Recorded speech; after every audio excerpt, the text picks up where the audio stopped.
Bonjour à toutes et à tous. Dans le cours de quatrième, une application de la proportionnalité, calculer le temps de trajet d'un mobile lorsqu'on connaît la distance parcourue et la vitesse moyenne de ce mobile.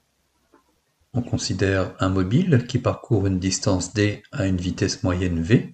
On prendra d plus grand que 0. Le calcul du temps pour parcourir 0 mètres n'est pas pertinent. Et on prendra une vitesse qui ne sera pas nulle.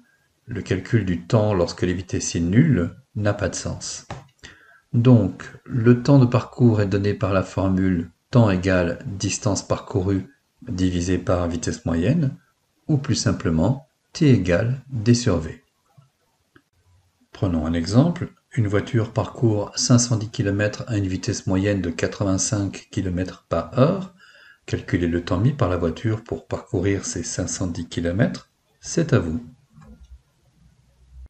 Première méthode, supposons que parmi les trois formules de calcul donnant la vitesse, la distance ou le temps dans un déplacement, vous n'en connaissiez qu'une seule, la plus facile, d égale v fois t.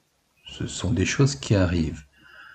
Considérons d égale v fois t comme une équation du premier degré. Dans ce cas, v et d seront remplacés par les valeurs de l'énoncé, et l'inconnu de l'équation, c'est le temps de parcours petit t. Allons-y pour résoudre cette équation. D égale v fois t, remplaçons d et v par leurs valeurs, ce qui nous donne 510 égale 85 fois t. Divisons chaque membre de l'équation par 85.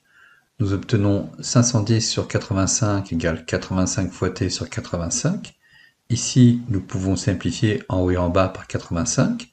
Et ici, calculer la division, ce qui va nous donner 6 égale t. La solution de l'équation est 6, et donc le trajet dure 6 heures. Supposons maintenant que nous connaissions par cœur les trois formules permettant de calculer tantôt d, tantôt t et tantôt la vitesse v. Dans ce cas-là, nous allons pouvoir utiliser directement la bonne formule, temps de parcours égale distance parcourue divisé par la vitesse moyenne, soit 510 sur 85, et donc 6. On conclut, là aussi, que le trajet dure 6 heures.